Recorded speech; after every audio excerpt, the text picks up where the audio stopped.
Hello everyone, আসসালামু আলাইকুম। আশা করি সবাই ভালো আছেন। আমাকে বলেন আপনি সর্বশেষ কোন সময় আছে যে সময়টা আপনি ফেসবুকে ঢুকছেন, কাজের ফাঁকে ফেসবুকে ঢুকছেন অথচ ২-৩ ঘন্টা সময় চলে যায়নি যে আপনি ওয়েস্ট করেননি। কিংবা মনে করেন আপনি আজকে কাজ করবেন, ঘুম থেকে উঠলেন, ওঠার পর ইউটিউবে আসলেন। আসার পর আপনি ভাবলেন ১টা-২টা ভিডিও দেখে বা ইউটিউব ফিড যেটা সেটাকে চেক করে আমি কাজে ব্যাক করব। কিন্তু তারপর কী হলো, ২-৩ ঘন্টা সময় পার হয়ে গেল কিন্তু আপনার কাজের কাজ কিচ্ছু হলো না। আমি জানি আমরা যারা অনলাইনে কাজ করি তারা কম বেশি সবাই এই জিনিসগুলো ফেস করে থাকি। ইভেন যারা আমরা অনলাইনে কাজ করি না তারাও এই জিনিসটার সাথে আমরা বেশ মোটামুটি ভালোই পরিচিত। সো লিটারালি দিন শেষে হয় কি, আমাদের কাজ হয় ১ ঘন্টা আর ৭ ঘন্টা যায় অন্যদিকে। বেশিরভাগ ইভেন মেজরিটি অফ টাইম আমরা অন্যদিকে স্পেন্ড করে ফেলি। সো এই জিনিসটা কীভাবে আমরা বন্ধ করতে পারি, এই জিনিসটা বাদ দিয়ে আমরা আমাদের কাজের যে স্মুথনেস কিংবা কাজের যে প্রোডাক্টিভিটিটা সেটা কীভাবে বাড়াতে পারি, সেই পুরো বিষয়টা নিয়ে আমি আজকে আপনাদের সাথে কথা বলবো। এবং আমি এতটুকু প্রমিস করতে পারি, আমি আজকে আপনাদেরকে যে জিনিসগুলো দেখাবো বা শেখাবো সেই জিনিসগুলো যদি আপনারা অ্যাপ্লাই করেন, ডেফিনেটলি এতটুকু প্রমিস সে আপনার কাজের অ্যাক্টিভিটি অনেক গুণ বেড়ে যাবে।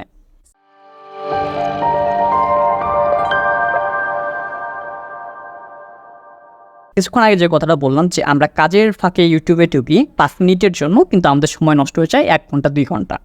বা আমরা সকালে ঘুম থেকে উঠে ইউটিউবে ঢুকলাম, তারপর ২-৩ ঘন্টা টাইম স্পেন্ড করে ফেললাম অথচ আমাদের কাজের কাজ কিছু হলো না। সো এই জিনিসটা থেকে কীভাবে আমরা নিজেদের ডিস্ট্র্যাক্ট করতে পারি, রাইট?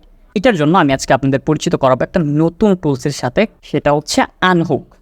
আমি সেই আনহুকের ওয়েবসাইটে ভিজিট করি, তাহলে সবচেয়ে বেটার হয়। হ্যাঁ, এটা আমাদের আনহুক এক্সটেনশনের যে অ্যাপ সেটার ওয়েবসাইট। সো আপনি যখন ইউটিউবে ঢুকবেন, ইউটিউবের যে অ্যালগোরিদম সেটা থেকে আপনাকে আনহুক বাইরে রাখবে। কীভাবে? মনে করেন আমি ইউটিউবে আসলাম, আসার পর সিম্পলি আনহুকটা আমি অন করে দিলাম।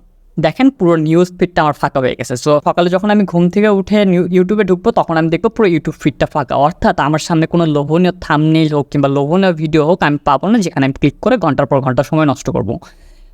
এবং আমাদের যে জিনিসটা সেটা হচ্ছে, যে জিনিসটা অবশিষ্ট থাকবে তা হচ্ছে সাবস্ক্রিপশন। আমরা জানি আমরা যখন কোনো একটা চ্যানেলে সাবস্ক্রাইব করি ডেফিনেটলি আমরা অন পারপাস দিয়ে করি, অর্থাৎ তার ভিডিওগুলো গুরুত্বপূর্ণ, যেটা আমাদের জীবনে কোনো না কোনো অর্থ বহন করে, তখনই কিন্তু আমরা ইউটিউব চ্যানেলে একমাত্র সাবস্ক্রাইব করি, তাই না? সেই ক্ষেত্রে এখানে সাবস্ক্রাইব বারটা রয়ে যায়, আর অন্যান্য যে নর্মাল যে ফিডগুলো সেগুলো থাকে না। আরও কিছু ফিচার আছে, আমি আনুকে ক্লিক করি। আমরা সর্বপ্রথম হাইড করে দিচ্ছি ইউটিউব ফিডটা, তারপর হচ্ছে ইন্ড স্ক্রিন আপনি চাইলে এখান থেকে হাইড করে ফেলতে পারবেন। অবভিয়াসলি ভিডিওর যে স্লাইড বার সেটাও আপনার চাইলে হাইড করতে পারবেন। আমি আপনাদেরকে প্র্যাকটিক্যালি দেখাই। আমি আমার একটা ভিডিও ওপেন করি, ওপেন করার পর আপনি কিন্তু এখানে সাইড বারে বিভিন্ন ধরনের ইনফরমেশন আমরা খুঁজে পান। দুঃখিত, আমি ভিডিও ওপেন করার পর এখানে কিন্তু সাইড বারে বিভিন্ন ধরনের ভিডিও রিকমেন্ড করে। আমার ভিডিওটি ইনস্টল করা আছে দেখে ইনফরমেশন রিকমেন্ড করতেছে, বাট আপনি যখন ভিডিওটি ইনস্টল করা থাকে না তখন কিন্তু সাইটে বিভিন্ন ধরনের ভিডিও রিকমেন্ড করে। আমি চাচ্ছি না এটাও আমার সামনে থাকুক, কারণ আমি যখন ভিডিও রিকমেন্ডেশন দেখবো একটা ভিডিওর পর আমি আরেকটা ভিডিওতে ক্লিক করবো। সো এই ক্ষেত্রে আমি যে কাজটা করবো তা হচ্ছে আমি ভিডিওর যে স্লাইড বার সেটাও বন্ধ করে দেবো। দেখেন সব বন্ধ হয়ে গেল, নিচের যে কমেন্ট সেকশন আছে সেটাও বন্ধ। অর্থাৎ আপনি যখন ইউটিউবে ঢুকবেন তখন শুধুমাত্র যেই পারপাসে ঢুকতেছেন সেই পারপাসটাই আপনি এখানে সার্চ করা হবে, আর অন্যান্য যে ডিস্ট্রাকশন আছে সেটা আপনাকে তেমনভাবে হুক করতে পারবে না। That's why it's call unhook. তো আপনি যখন আনহুকটা ইনস্টল রাখবেন তখন এটা আপনাকে ডেফিনেটলি, আমি বিশ্বাস করি যে আপনার যে ডিস্ট্রাকশনের যে ইউটিউবের যে ডিস্ট্রাকশন প্রবলেম সেটা আপনাকে হেল্প করবে। এবং আমরা ঘুম থেকে উঠে কিংবা কাজের ফাঁকে ঘন্টার পর ঘন্টা যখন আমরা ইউটিউবে নষ্ট করি সেই সময়টা নষ্ট হওয়ার চান্স খুব খুব খুব কম। আমি বেশ কয়েকদিন যাবত এটা ব্যবহার করতেছি এবং আমি এতটুকু আমার ব্যক্তিগত প্র্যাকটিক্যাল লাইফ থেকে রিয়ালাইজ করতে পারলাম যে ডেফিনেটলি এটা আমার জন্য অনেক হেল্পফুল ছিল। সো অ্যাটলিস্ট আপনার কাজের যে সময় সেই সময়টুকু চেষ্টা করবেন এই এক্সটেনশনটা অন করে রাখার জন্য। ইভেন দো এটা লিটারালি আমার জন্য ক্ষতি, কারণ আমি একজন কন্টেন্ট ক্রিয়েটর, আমি কন্টেন্ট বানাচ্ছি। আপনি যদি আমার ভিডিওটা না দেখেন, আমার ভিডিওতে ভিউ কম আসবে, সো আমার জন্য ক্ষতি। বাট আমি চাই আপনি প্রোডাক্টিভ থাকেন, আর যেহেতু আমি আপনার ভালো চাচ্ছি সুতরাং আপনার উচিত আমার চ্যানেলে ডেফিনেটলি সাবস্ক্রাইব করা। সো আপনি যদি ভিডিওটা দেখে থাকেন অথচ এখনও সাবস্ক্রাইব করেনি, ডেফিনেটলি সাবস্ক্রাইব করে ফেলুন। অলরাইট, সো এবার আসি আমরা দ্বিতীয় যে এক্সটেনশন সেইটাতে। আমি জানি বাংলাদেশে ফেসবুক বেশ পপুলার একটা সোশ্যাল মিডিয়া, আর এইখানে আমরা জানি কীভাবে আমাদের জীবনের বেশিরভাগ সময়টা নষ্ট করে ফেলি, কখনো ইচ্ছাকৃতভাবে কখনো অনিচ্ছাকৃতভাবে। কিন্তু এই অনিচ্ছাকৃতভাবে যে সময়টা নষ্ট করি সেইটার পরিমাণ অনেক অনেক অনেক বেশি। সো কীভাবে আমরা এই জিনিসটাকে বন্ধ করতে পারি, এইটার জন্য যে এক্সটেনশনটা ব্যবহার করবো সেটা হচ্ছে ব্লগ ওয়েবসাইট বা ব্লগ সাইট। আমি এখানে আসলাম, ব্লগ সাইটে ক্লিক করুন, তারপর সিম্পলি আমি এই ওয়েবসাইটটিকে ব্লক করে দিব। এরপর আমি যখন ফেসবুকে ঢুকলাম আমি দেখতে পারলাম যে আমার পুরো সাইটটা বন্ধ হয়ে আসছে কিংবা আমার পুরো সাইটটাকে ব্লক করে রাখছে। বাট ডোন্ট ওয়ারি, আমি চাই আপনি অবভিয়াসলি ফেসবুকে টাইম দেবেন, আপনার বন্ধু বান্ধবের সাথে কথা বলবেন। সেই ক্ষেত্রে এডিট ইওর লিস্টে যাবেন, যাওয়ার পর এখানে আপনি সিম্পলি যদি মাইনাস করে দেন তাহলে সাইটটা আনব্লক হয়ে যাবে। আপনি আবার যে কোনো মুহূর্তে চাইলে সাইটটাকে ব্লক করে ফেলতে পারেন। সো আপনার চিন্তিত হবার কোনো কারণ নেই। সো যেই মুহূর্তটা আপনি কাজ করবেন, যেই মুহূর্তটা আপনি কাজ করবেন সেই মুহূর্তটা চেষ্টা করুন ফেসবুক বন্ধ করে রাখার জন্য।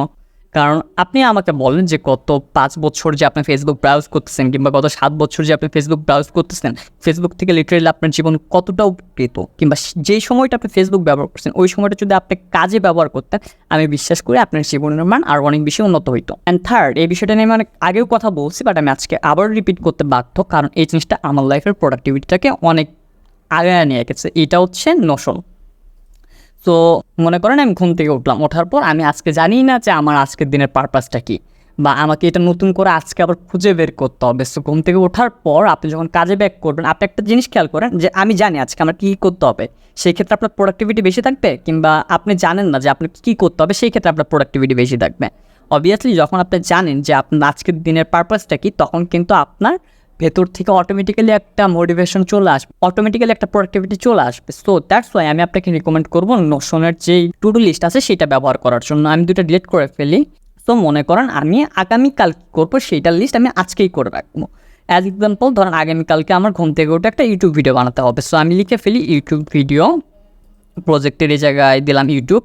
সো প্রায়োরিটি এটা আমার হাই প্রায়োরিটি, যেটা আপনার হাই প্রায়োরিটি সেটা হাই রাখবেন, যেটা লো প্রায়োরিটি সেটা লো রাখবেন। তো দেন আপনি যদি অন্য কোনো কাজ থাকে, যেরকম হচ্ছে আপনার অ্যাসাইনমেন্ট কমপ্লিট করতে হবে, অ্যাসাইনমেন্ট, তারপর অ্যাকচুয়ালি যে নামটা হয় সেই নামটা এখানে লিখে দিবেন। তারপর এটা আপনার প্রায়োরিটি কতটুকু, এটাকে হাই প্রায়োরিটি নাকি লো প্রায়োরিটি, মিডিয়াম থাকলে মিডিয়াম দিয়ে দিলেন। সো এইভাবে আপনি কাজের লিস্টটা যখন করে ফেলবেন যে আগামীকাল আমার এই কাজটা করতে হবে, আপনি অলরেডি যখন জানেন, আপনার ব্রেন যখন অলরেডি জানেন যে আগামীকাল আমার এই কাজগুলো করতে হবে, তখন দেখবেন আপনার কাজের প্রোডাক্টিভিটি আরও অনেক বেড়ে গেছে। কারণ আপনি এখন অন পারপাস, আপনি এখন একটা জার্নির মধ্যে আসেন, বাট আপনি যখন আপনার কোনো উদ্দেশ্য থাকে না যে আগামীকাল আমি কী দিয়ে শুরু করবো, সেই ক্ষেত্রে কিন্তু প্রোডাক্টিভিটিটা অনেকটাই কমে আসে। আর বর্তমান আমরা যে জেনারেশনে বাস করতেছি, এখানে প্রোডাক্টিভিটি ধরে রাখা অনেক অনেক অনেক বেশি কঠিন। সো ডেফিনেটলি আপনাকে সবসময় ফোকাসড থাকতে হবে যে এক্স্যাক্টলি আমি জানি আমি কী করতে চাই, কী করব। এই জিনিসটা খুবই গুরুত্বপূর্ণ। এবং সর্বশেষ এটা একটা টিপস বলতে পারেন, এটা কোনো টুল না বা কোনো কিছু না যেটা আমার কাজের স্পিডটাকে আরও বেশি বাড়িয়ে দেয়। দেখেন, একটা হিউম্যান ব্রেন একসাথে 8-10টা জিনিস নিয়ে কাজ করতে পারে না, একসাথে 2টা জিনিস নিয়েও কাজ করতে পারে না। আপনি যখনই ব্রেনের কাজ করার ক্যাপাসিটিটাকে ভাগ করবেন, বা আপনি যখনই একসাথে মাল্টিটাস্ক করবেন, তখন আপনার ব্রেনটাকে 2 ভাগে ভাগ হয়ে যায়। সো আমরা যে কাজ করি, আমরা অনেকেই জানি, আমরা অনেকেই মিউজিক শুনতে শুনতে কাজ করি এবং এতে আমরা খুব স্বাচ্ছন্দ্য ফিল করি। দ্য ট্রুথ ইজ, এইটা আপনার ব্রেনের একটা অংশকে অবভিয়াসলি ব্লক করে রাখে। আপনার ব্রেন কখনোই 100% এমটি ভাবে, বা আপনার ব্রেন কখনো 100% ফোকাস দিয়ে একটা কাজ করতেছে না, কারণ আপনি অলরেডি ব্যাকগ্রাউন্ডে মিউজিক চলতেছে। সো দ্যাটস ওয়াই আমি আপনাকে অলওয়েজ রিকমেন্ড করবো, যখন আপনি কোনো একটা কাজে থাকবেন, কোনো একটা ফোকাসে থাকবেন, আপনার 100% ফোকাস হওয়া উচিত ঠিক সেই জিনিসটাই, যে আমি এক্স্যাক্টলি এখন কী করতেছি, আমি ওইটাই করবো। বাট হোয়াট অ্যাবাউট আমার তো মিউজিক ভালো লাগে, মিউজিক ছাড়া আমি কাজ করতে পারি না, তাহলে আমার অ্যাকচুয়ালি কী করার? আমি জানি আপনার প্রবলেমটা, আমি নিজেও ফেস করে আসি। সো দ্যাটস ওয়াই আমরা যে কাজটা করবো তা হচ্ছে, আমরা কোনো প্রকার লিরিক্স ছাড়া শুধুমাত্র এক ধরনের সাউন্ড ট্র্যাকটা সবসময় ব্যাকগ্রাউন্ডে প্লে করতে পারি।